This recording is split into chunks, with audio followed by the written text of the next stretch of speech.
നമസ്കാരം. ക്ഷീരമുള്ളോരകിടിൻ ചുവട്ടിലും ചോര തന്നെ കൊതുകിന് കൗതുകം.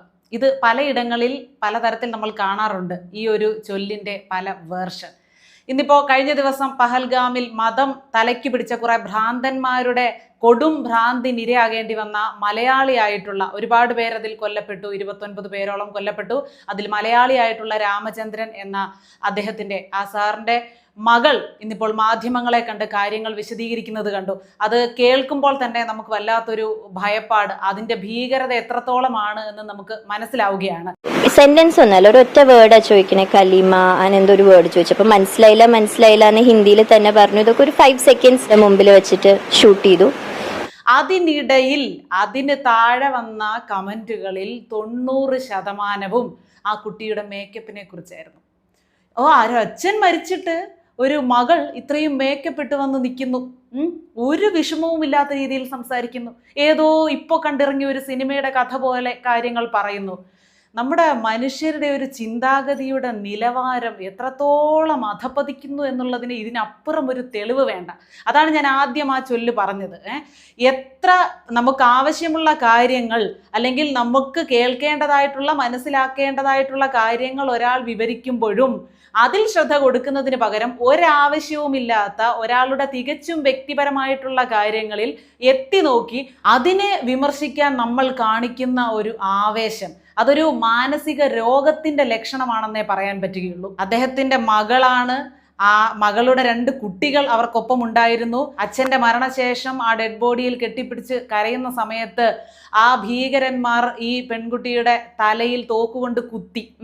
ആ ഒരു കുത്തിൽ തന്നെ ഒരുമാതിരിപ്പെട്ട മനസ്സിന് ഗഡ്സ് ഇല്ലാത്ത ആളുകളാണെങ്കിൽ അപ്പോൾ തന്നെ അവിടെ അറ്റാക്ക് വന്ന് മരിച്ചു വീഴും. കൂടെ ഉണ്ടായിരുന്ന 2 കൊച്ചു കുഞ്ഞുങ്ങളുണ്ട്. ആ പെൺകുട്ടി വളരെ വ്യക്തമായിട്ട് പറയുന്നുണ്ട്, പെട്ടെന്ന് എന്നിലെ ആ ഒരു അമ്മ ഉണർന്നു. കാരണം അച്ഛനെ ഇനി എനിക്ക് സേവ് ചെയ്യാൻ പറ്റില്ല, അച്ഛൻ മരിച്ചു കഴിഞ്ഞു, അതിന് രക്തം വാർന്നു പോകുന്നത് കൺട്രോൾ ചെയ്യാൻ വേണ്ടിയിട്ട് എന്തെങ്കിലും ചെയ്യാനോ ജീവൻ രക്ഷിക്കാനുള്ള ശ്രമത്തിന് പോലും അവിടെ ഒരു ചാൻസ് ഇല്ല, അദ്ദേഹം മരണപ്പെട്ടു കഴിഞ്ഞു, ഇനി കുഞ്ഞുങ്ങളെ എത്രയും പെട്ടെന്ന് രക്ഷിക്കണം എന്നുള്ള ആ പ്രസൻസ് ഓഫ് മൈൻഡ് എന്ന് പറയും അതിനെ, മനസാന്നിധ്യം. ഇപ്പോൾ ആ അച്ഛൻ്റെ കൂടെ ഈ മകളും മകളുടെ കുഞ്ഞുങ്ങളും കൂടെ മരണപ്പെട്ടിരുന്നെങ്കിൽ ഈ പറയുന്ന ആളുകൾ തന്നെ മാറി നിന്ന് സഹതപിച്ചേനെ.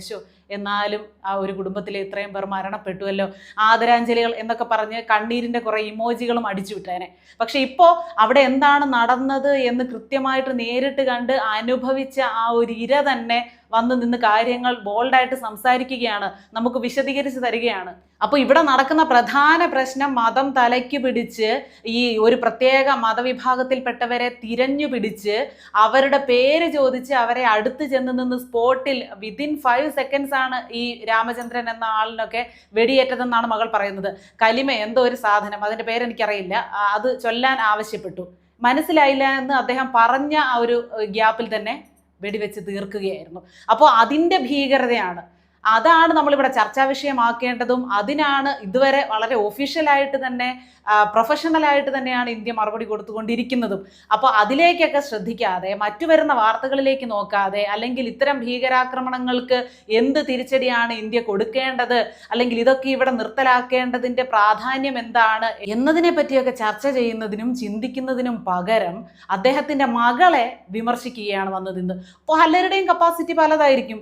ചിലരിപ്പോൾ ആ സ്ഥാനത്ത് ചിലർ തകർന്ന് അപ്പോഴേ വീണ് കാണും, അവർക്ക് എഴുന്നേക്കാൻ പറ്റാത്ത രീതിയിലായിരിക്കും അവരുണ്ടാവുക. പക്ഷെ എല്ലാവരും ഒരു മരണപ്പെട്ടയാളുടെ ബന്ധു അല്ലെങ്കിൽ അടുത്ത ബന്ധു വന്ന് നിന്ന് കരഞ്ഞു കലങ്ങിയ കണ്ണുകളോടെ സംസാരിക്കാൻ പറ്റാതെ പൊട്ടിക്കരയുക അല്ലെങ്കിൽ വിതുമ്പുക, അവർ വീട്ടിൽ നിൽക്കുന്ന ആ മുഷിഞ്ഞ വസ്ത്രങ്ങളോടെ വന്ന് നമ്മുടെ മുന്നിൽ വന്ന് നിൽക്കണം. ഇങ്ങനെയൊക്കെയുള്ള നമ്മളുടെ കുറേ മുൻവിധികളുണ്ടല്ലോ, നമ്മൾ ഉണ്ടാക്കി വെച്ചിരിക്കുന്ന ഒരു ഫ്രെയിം ഉണ്ടല്ലോ, ഒരു മരണ വീട്ടിൽ മരണപ്പെട്ട ആളുടെ ബന്ധുക്കൾ ഇങ്ങനെ ആയിരിക്കണം എന്നൊക്കെ. അതൊക്കെ എത്ര മോശം ചിന്താഗതി. എൻ്റെ അച്ഛൻ മരണപ്പെട്ടിട്ട് 1 വർഷമാകുന്നു. ആ മരണം വല്ലാത്ത രീതിയിലുള്ള പറഞ്ഞറിയിക്കാൻ പറ്റാത്ത രീതിയിലുള്ള ഒരു ആഘാതം എന്നിലുണ്ടാക്കിയിട്ടുണ്ട്. ഒരു ദിവസം പോലും അദ്ദേഹത്തെ ഓർക്കാത്തതായിട്ടോ അദ്ദേഹത്തെക്കുറിച്ച് ഓർത്ത് കണ്ണ് നിറയാത്തതായിട്ടോ ഉള്ള നേരവും ദിവസങ്ങളുമില്ല. പക്ഷെ അതൊന്നും ഞാൻ നമ്മളെല്ലാവരുടെ മുന്നിൽ പ്രകടിപ്പിക്കുകയാണോ? നമ്മുടെ ഉള്ളിൽ അതിൻ്റെ എത്രത്തോളം ആഴത്തിലാണ് ആ മുറിവേറ്റിട്ടുള്ളത്, ആ മുറിവിനെ നമ്മൾ ഉണക്കാൻ വേണ്ടി ഓരോ ദിവസവും എത്രത്തോളം കഷ്ടപ്പെടുന്നു എന്നുള്ളത് തികച്ചും നമ്മുടെ സ്വകാര്യമായിട്ടുള്ള കാര്യമാണ്, നമ്മുടെ വ്യക്തിപരമായിട്ടുള്ള കാര്യമാണ്. നമ്മുടെ ഉള്ളിൽ ഉള്ളിൽ നടക്കുന്ന ഒരു ഭൂചലനമാണ്. അതൊരിക്കലും തീരാത്ത ഒരു വലിയ ആഘാതമാണത്. അത് നമ്മൾ എല്ലാവരും പ്രകടിപ്പിക്കണമെന്നില്ല. ചിലരാണെങ്കിൽ പറയുമ്പോൾ തന്നെ കരഞ്ഞു തുടങ്ങും. അത് ഓരോരുത്തരുടെയും അതിനെ പിടിച്ചു നിർത്താനുള്ള ശേഷി, ഓരോ കാര്യങ്ങളെ പ്രതിരോധിക്കാനും താങ്ങാനുമുള്ള ശേഷിയെ അടിസ്ഥാനമാക്കിയിരിക്കും. ആ പെൺകുട്ടി വളരെ ബോൾഡാണ്, അത്രയും പ്രസൻസ് ഓഫ് മൈൻഡ് ഉള്ളത് കൊണ്ട് ആ കുട്ടികളെ കൊണ്ട് പെട്ടെന്ന് താഴേക്ക്, മലയുടെ താഴത്തേക്ക് ഓടി എത്താൻ കഴിഞ്ഞു. ഇത്രയും വിവരങ്ങൾ അവിടെ ഉണ്ടായത് എന്താണെന്ന് നമ്മളെ കണ്ണിൽ കാണുന്നത് പോലെ ആ കുട്ടി അവിടെ നിന്ന് വിശദീകരിക്കുകയും ചെയ്യുന്നു. അപ്പോൾ ആ വിഷയത്തിലേക്ക് ശ്രദ്ധിക്കാതെ ഇന്ന നല്ല ഡ്രസ്സൊക്കെ ഇട്ടിരിക്കുന്നല്ലോ, നല്ല മേക്കപ്പ് ഒക്കെ ചെയ്ത് വന്ന് ക്യാമറയുടെ മുന്നിൽ വന്ന് ഇങ്ങനെയൊക്കെ സംസാരിക്കാൻ എങ്ങനെ പറ്റുന്നു, അങ്ങനെ ചോദിക്കേണ്ട യാതൊരു ആവശ്യവും നമുക്കില്ല. നമ്മുടെ ചർച്ചാ വിഷയവും അതല്ല. ആ പെൺകുട്ടിക്കാണ് നഷ്ടം സംഭവിച്ചിരിക്കുന്നത്. ആ പെൺകുട്ടിയുടെ അച്ഛനാണ് മരിച്ചത്. നിങ്ങളിപ്പോൾ ഇത്രയും കടന്ന് മേക്കപ്പിൻ്റെ കാര്യത്തെക്കുറിച്ചൊക്കെ സംസാരിക്കുന്നു. നിങ്ങൾക്ക് ആർക്കെങ്കിലും ഏതെങ്കിലും തരത്തിലൊരു ബുദ്ധിമുട്ട് തോന്നിയോ? നമ്മുടെ ആരുമല്ലാതായിട്ടും അവരൊക്കെ മരണപ്പെട്ടു, കൊല്ലപ്പെട്ടു എന്നറിയുമ്പോൾ, പ്രത്യേകിച്ച് ഈ ഒരു രീതിയിൽ നിരപരാധികളായിട്ടുള്ള മനുഷ്യർ കൊല്ലപ്പെട്ടു എന്നറിഞ്ഞപ്പോൾ ആ ദിവസം മുതൽ നമുക്കൊക്കെ വല്ലാത്തൊരു ബുദ്ധിമുട്ടും ഒരു സമ്മർദ്ദവും രോഷവും എല്ലാം കൂടെ ഒന്നിച്ചു ചേർന്ന ഒരു വികാരമാണ് നമ്മളിൽ മിക്കവർക്കും. അപ്പോൾ അത് നേരിട്ട് അനുഭവിക്കേണ്ടി വന്നവരുടെ അവസ്ഥ എന്താണ്?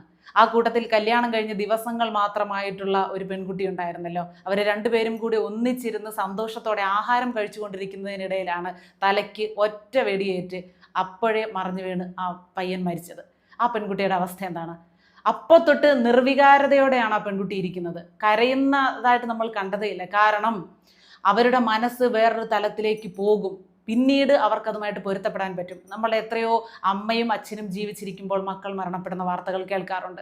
ആ മക്കൾ മരണപ്പെട്ടതിന് ശേഷം അതിനോട് പൊരുത്തപ്പെടാനാകാതെ മണിക്കൂറുകൾക്കുള്ളിൽ മരണപ്പെടുന്ന അമ്മമാരും അച്ഛന്മാരും ഒക്കെ ഉണ്ട്. പ്രത്യേകിച്ച് അമ്മമാരുടെ വാർത്തകളൊക്കെ കേട്ടിട്ടുണ്ട്. അതൊക്കെ പക്ഷേ 1,00,000-1 അങ്ങനെ സംഭവിക്കുന്നത്. ബാക്കി ആർക്കും വിഷമമില്ലെന്നാണോ? എല്ലാവർക്കുമുണ്ട്. പറഞ്ഞറിയിക്കാൻ പറ്റാത്ത വിഷമമുണ്ട്.